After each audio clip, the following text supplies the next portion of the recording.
The road to Pokrovsk district gives a sense of the dangers ahead. There's little traffic, almost all military. This net around the road is to catch small suicide drones from flying into passing vehicles. We move to the front line with the 20th Brigade Lubot of the 1st National Guard Corps, Azov.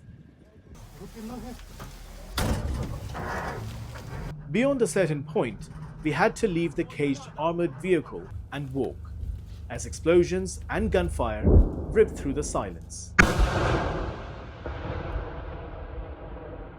Inside an underground dugout, soldiers received the order to fire at a Russian position.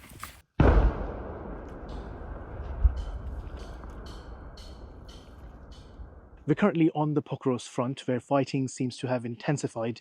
The Russians are trying to consolidate their position in Pokrovsk city, and we've just learned that they have launched a fresh assault.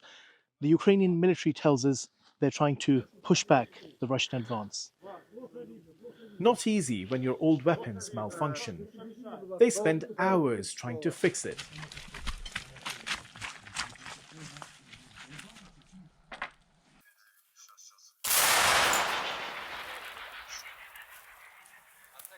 The situation is very difficult right now, but we are holding on. Unfortunately, that's all we can do at the moment. Unfortunately, we have far fewer weapons, people and equipment, but we are trying to use drones and other means to put pressure on the enemy and hold on to as much land as possible. The skies above are infested with drones. The Russian military is airdropping mines along important roads. That can slow down supplies to Ukrainian soldiers on the front lines. Так, є деякі проблеми, але Yes, we have some problems, and they are important. But I hope they will not affect further actions in this war. There is a need for more ammunition and assistance from foreign partners. US President Donald Trump's plan to end the war hasn't been received well here. Many soldiers on the front lines are not happy with the recent political decisions. They say after all the sacrifices, they're willing to continue the fight with whatever they have. But they say that ultimately it will have to be a decision by the political authority.